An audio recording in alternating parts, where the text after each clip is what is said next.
Hello friends, welcome to our channel. Friends, ముందుగా మీ అందరికీ కూడా చిన్న రిక్వెస్ట్. వెంటనే ప్రతి ఒక్కరు కూడా నేను డిస్క్రిప్షన్లో అలాగే కామెంట్ సెక్షన్లో ప్రొవైడ్ చేసినటువంటి వాట్సాప్ గ్రూప్లలో వెంటనే జాయిన్ అవ్వండి. అందరికీ పేరు పేరున మరీ రిక్వెస్ట్ చేస్తున్నాను. సో వీడియో చూస్తున్న ప్రతి ఒక్కరు కూడా ఆ యొక్క వాట్సాప్ గ్రూప్లలో అయితే జాయిన్ అవ్వండి. సో మనకి ప్రజెంట్ గవర్నమెంట్ నుంచి కోర్టుల్లో ఖాళీగా ఉన్నటువంటి ఉద్యోగాల్ని రిక్రూట్మెంట్ చేయడానికి సంబంధించి జూనియర్ అసిస్టెంట్ పోస్టులకి భారీ నోటిఫికేషన్ రిలీజ్ చేశారు. జాబ్లో చేరగానే మీకు 74,000కి పైగానే శాలరీ వస్తుంది. ఎలాంటి ఎక్స్పీరియన్స్ కూడా అవసరం లేదు, ఎలాంటి ఇంటర్వ్యూ కూడా ఉండదు. సెలక్షన్ ప్రాసెస్ కూడా ఆంధ్రప్రదేశ్ అండ్ తెలంగాణలోనే జరుగుతుంది. ఆన్లైన్లోనే యొక్క జాబ్స్కి మనము అప్లికేషన్స్ పెట్టుకోవాలి. అన్నీ కూడా పర్మనెంట్ పోస్ట్లే. ఈ వీడియోలో మీకు ఈ జాబ్స్కి సంబంధించి ఫుల్ డీటెయిల్స్ అండ్ అలాగే అన్నీ కూడా క్లియర్గా చెప్తాను, అప్లికేషన్ ప్రాసెస్ కూడా. కాబట్టి వీడియోని చివరి వరకు చూడండి. అందరికీ మరీ రిక్వెస్ట్ చేస్తున్నాను, ప్రతి ఒక్కరు కూడా వాట్సాప్ గ్రూప్లో జాయిన్ అవ్వడానికి అయితే ట్రై చేయండి. ఇంకా మీకు నోటిఫికేషన్కి రిలేటెడ్ ఏదైనా డౌట్ ఉన్నా కూడా కామెంట్ రూపంలో తెలపండి. ముందుగా ప్రతి ఒక్కరు కూడా లైక్ చేసి మీ మిత్రుడికి కూడా ఒక వీడియోని అయితే షేర్ చేయండి. ఇప్పుడు మనము డీటెయిల్స్లోకి అయితే వెళ్దాం.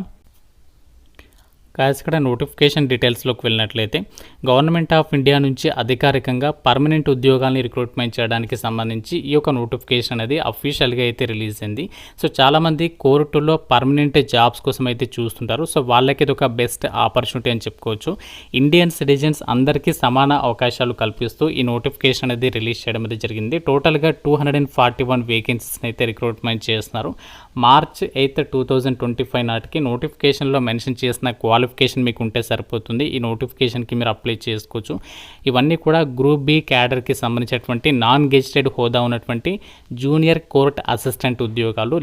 లెవెల్ 6 ప్రకారం మీకు అన్ని రకాల సెంట్రల్ గవర్నమెంట్కి సంబంధించి అలవెన్సెస్ కలుపుకుంటే 72,040 రూపీస్ మీకు మంత్లీ సాలరీ అనేది రావడం అనేది జరుగుతుంది. మనకి బేసిక్ పేనే 35,400 ఉంటుంది. దాంతోపాటు హౌస్ రెంట్ అలవెన్సెస్, డిఏ, అలాగే టీఏర్, ఈ విధంగా చాలా రకాల సెంట్రల్ గవర్నమెంట్ అడ్మిసిబుల్ అలవెన్సెస్ ఉంటాయి కదా, అవన్నీ కలుపుకుంటే ఈ విధంగా మనకి సాలరీ అనేది రావడం అనేది జరుగుతుంది. సో చాలా అంటే చాలా బెస్ట్ ఆపర్చునిటీ. ఎలాంటి ఎక్స్పీరియన్స్ అవసరం లేకుండా ఇంత మంచి సాలరీస్ని ఆఫర్ చేసేటువంటి గవర్నమెంట్ జాబ్స్ అనేవి మనకి కోర్టుల్లో చాలా రేర్గా రిలీజ్ అవుతుంటాయి. కాబట్టి ఎట్టి పరిస్థితుల్లో ఈ ఆపర్చునిటీ అనేది మిస్ చేసుకోవద్దు. ముందుగా రిక్రూట్మెంట్ నోటిఫికేషన్కి సంబంధించి ఇంపార్టెంట్ డేట్స్ విషయానికి వచ్చినట్లయితే February 5 నుంచి అప్లికేషన్ ప్రాసెస్ అనేది స్టార్ట్ అయింది. అప్లై చేయడానికి లాస్ట్ డేట్ March 8 వరకు కూడా మీరు ఇక జాబ్స్కి సంబంధించి ఆన్లైన్లో అప్లికేషన్స్ పెట్టుకోవచ్చు. సో మీకు అప్లికేషన్ ప్రాసెస్ వీడియో కావాలంటే డెఫినెట్గా వీడియోని చూస్తున్నటువంటి అభ్యర్థులు లైక్ చేసి కింద కామెంట్ రూపంలో ఎస్ అని చెప్పేసి కామెంట్ చేయండి. సో ఎక్కువ మంది సపోర్ట్ చేస్తే మీ యొక్క ఇంట్రెస్ట్ని బట్టి నేను ఆ యొక్క అప్లికేషన్ ప్రాసెస్ వీడియో సపరేట్గా అయితే చేస్తాను. అయితే ఒక జాబ్స్కి అప్లై చేసుకోవడానికి మీకు ఉండాల్సినటువంటి ఏజ్ లిమిట్ విషయానికి వచ్చినట్లయితే March 8, 2025 నాటికి మీకు మినిమం 18 ఇయర్స్ ఆఫ్ ఏజ్ అనేది ఉండాలి. మ్యాక్సిమం ఏజ్ ఏమో జనరల్ ఓసీ అభ్యర్థులు అయితే 30 ఇయర్స్ వరకు, ఓబీసీ వాళ్ళైతే 33, ఎస్సీ ఎస్టీ వాళ్ళైతే 35 ఇయర్స్ వరకు అప్లికేషన్స్ అయితే పెట్టుకోవచ్చు. అలాగే ఎవరైతే ఫిజికల్లీ హ్యాండిక్యాప్డ్ వాళ్ళు ఉన్నారో వాళ్ళేమో 40 ఇయర్స్ వరకు అయితే అప్లికేషన్స్ పెట్టుకోవచ్చు. క్వాలిఫికేషన్ విద్యా అర్హత విషయానికి వచ్చినట్లయితే బ్యాచిలర్స్ డిగ్రీ కంప్లీట్ చేసినటువంటి క్యాండిడేట్స్ అప్లై చేసుకోవచ్చు. ఈ ఉద్యోగాలకి మనకి విద్యా అర్హత బ్యాచిలర్స్ డిగ్రీ అనేది పాస్ అయి ఉండాలి. అది మీరు ఏ విభాగంలో కంప్లీట్ చేసినా అర్హులే. దాంతోపాటు మీకు ఇంగ్లీష్ టైపింగ్కి సంబంధించి కంప్యూటర్లో టైపింగ్ టెస్ట్ కండక్ట్ చేస్తారు. కాబట్టి మీకు టైపింగ్ స్కిల్స్ అయితే ఉండాలి. 35 వర్డ్స్ పర్ మినిట్ కంప్యూటర్కి సంబంధించి నాలెడ్జ్ ఉండాలి. సో ప్రజెంట్ ఇవి మీకు లేకుండా కూడా ప్రాబ్లం లేదు, మనము ఇంప్రూవ్ అయితే చేసుకోవచ్చు. మీకు మీ దగ్గర డిగ్రీ పాస్ అనే సర్టిఫికేట్ ఉంటే సరిపోతుంది. ఇక నోటిఫికేషన్కి మీరు అర్హులే అన్నమాట. అయితే ఇక జాబ్స్కి మనకి సెలక్షన్ అనేది ఎలా చేస్తారంటే ఫస్ట్ మనకి ఆబ్జెక్టివ్ విధానంలో మల్టిపుల్ చాయిస్ క్వశ్చన్స్కి సంబంధించినటువంటి ప్యాటర్న్లో 100 మార్క్స్కి సంబంధించి టెస్ట్ అనేది కండక్ట్ చేస్తారు. ఇందులో ఏ టాపిక్స్ మీద మనకి ఎగ్జామ్ ఉంటుంది అంటే కంప్యూటర్ నాలెడ్జ్ టెస్ట్కి సంబంధించి 25 క్వశ్చన్స్, అలాగే జనరల్ ఇంగ్లీష్ అండ్ ఇంక్లూడింగ్ కాంప్రిహెన్షన్కి సంబంధించి 50 క్వశ్చన్స్, అలాగే 25 ఏమో జనరల్ ఆప్టిట్యూడ్ క్వశ్చన్స్, జీకేకి సంబంధించి 25 క్వశ్చన్స్ అనేవి అడుగుతారు. 2 అవర్స్ పాటు కూడా ఇక్కడ టెస్ట్ అనేది కండక్ట్ చేయడం జరుగుతుంది. దాని తర్వాత టైపింగ్ టెస్ట్ అనేది కండక్ట్ చేస్తారు. 10 మినిట్స్ ఉంటుంది ఇది. దాని తర్వాత ఫైనల్గా మీకు ఇంగ్లీష్ లాంగ్వేజ్కి సంబంధించి డిస్క్రిప్టివ్ విధానం అంటే మనకి రాతపూర్వకమైనటువంటి విధానంలో డిస్క్రిప్టివ్ విధానంలో టెస్ట్ ఉంటుంది. ఇందులో మీకు కాంప్రిహెన్షన్, ప్యాసేజ్కి సంబంధించి, ప్రెసెస్ రైటింగ్, ఎస్సే రైటింగ్కి సంబంధించి అక్కడ మీకు టెస్ట్ అనేది ఉంటుంది. 2 అవర్స్ పాటు కూడా ఇక్కడ టెస్ట్ కండక్ట్ చేస్తారు. ఈ జాబ్స్కి మీకు ఎలాంటి ఇంటర్వ్యూ అయితే ఉండదు. జస్ట్ ఈ విధంగా మనకి ఫస్ట్ ఎగ్జామ్ పెట్టి తర్వాత టైపింగ్ టెస్ట్ పెట్టి రిటర్న్ మనకి డిస్క్రిప్టివ్ విధానంలో టెస్ట్ అనేది కండక్ట్ చేసేసి ఈ యొక్క వేకెన్సీస్కి అయితే ఎంపిక చేయడం అయితే జరుగుతుంది అని చెప్పేసి ఇక్కడ డీటెయిల్స్లో అయితే మెన్షన్ చేయడం అయితే జరిగింది. సో ఈ విధంగా మనకి ఒక జాబ్స్కి సంబంధించి అయితే సెలక్షన్ అనేది చేస్తారు. అయితే మనకి ఎగ్జామినేషన్ సెంటర్స్ ఎక్కడ ఉంటాయంటే ఆంధ్రప్రదేశ్ వాళ్ళకి అనంతపూర్, గుంటూరు, కర్నూలు, నెల్లూరు, రాజమండ్రి, తిరుపతి, విజయవాడ, విశాఖపట్నం, అలాగే తెలంగాణ వాళ్ళకి సంబంధించి వచ్చేసి మనకి హైదరాబాద్, కరీంనగర్, వరంగల్లో మీకు ఎగ్జామ్స్ అనేవి కండక్ట్ చేస్తారు.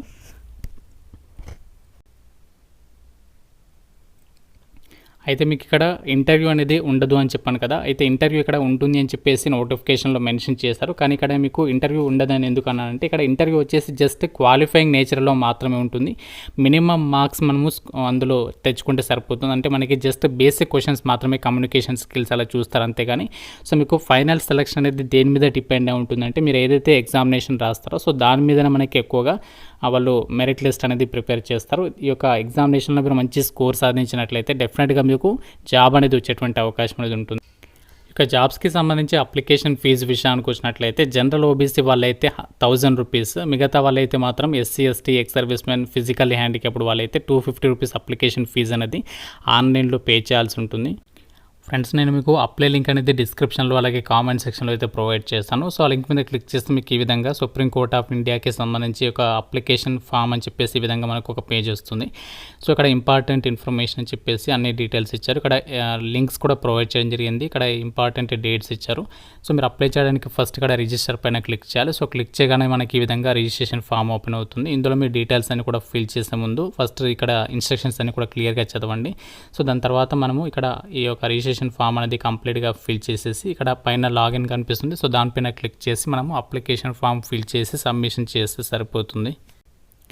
ఫ్రెండ్స్, ఇది మనకి గవర్నమెంట్ ఆఫ్ ఇండియా కింద పనిచేస్తున్నటువంటి సుప్రీం కోర్ట్ ఆఫ్ ఇండియా నుంచి రిలీజ్ అయినటువంటి జూనియర్ కోర్ట్ అసిస్టెంట్ ఉద్యోగాలకి సంబంధించినటువంటి జాబ్ నోటిఫికేషన్ డీటెయిల్స్. ఇవన్నీ కూడా గ్రూప్ బి నాన్ గెజిటెడ్ హోదా ఉన్నటువంటి పర్మనెంట్ సెంట్రల్ గవర్నమెంట్ ఉద్యోగాలు. ఈ యొక్క సుప్రీం కోర్ట్ ఆఫ్ ఇండియాకి సంబంధించినటువంటి సంస్థల్లోనే మనకి పోస్టింగ్ అనేది ఇవ్వడం మీద జరుగుతుంది. సో సూపర్ జాబ్స్ అని చెప్పుకోవచ్చు. టాప్ క్లాస్ గవర్నమెంట్ జాబ్స్ కోసం కనుక మీరు ఎదురు చూసినట్లయితే ఎట్టి పరిస్థితుల్లో ఈ జాబ్స్ని అయితే అస్సలు కూడా మిస్ చేసుకోవద్దు. మీకు ప్రిలిమ్స్, మెయిన్స్ అంటూ అలా ఏమీ లేవు. ఒకటే ఎగ్జామ్ ఉంది, దాని తర్వాత మీకు ఫైనల్గా డిస్క్రిప్టివ్ విధానంలో టెస్ట్ ఉంది కాబట్టి సో మీరు ఈజీగా ఇందులో మీరు సెలెక్ట్ అయ్యేటువంటి ఆపర్చునిటీ అయితే ఉంటుంది. కాబట్టి ఇంగ్లీష్ సబ్జెక్ట్స్కి సంబంధించి మనకి ఎక్కువ క్వశ్చన్స్ అడిగేటువంటి ఇక్కడ ఛాన్స్ ఉంది కాబట్టి ఇంగ్లీష్ సబ్జెక్ట్స్ పైన మీరు ఎక్కువ ఫోకస్ చేయండి. సో ఇక నోటిఫికేషన్కి సంబంధించి అండ్ అప్లై ఆన్లైన్కి సంబంధించినటువంటి లింక్స్ అని కూడా మీకు డిస్క్రిప్షన్లో కామెంట్ సెక్షన్లో అయితే ప్రొవైడ్ చేస్తాను. ఇంకా మీకు ఏమైనా డౌట్స్ ఉంటే నాకు కామెంట్ రూపంలో అడగండి. ప్రతి ఒక్కరు కూడా లైక్ చేసి ఒక వీడియోని మీ ఫ్రెండ్స్కి అయితే షేర్ చేయండి. ఛానల్ని సబ్స్క్రైబ్ చేసుకోండి. Thank you so much guys.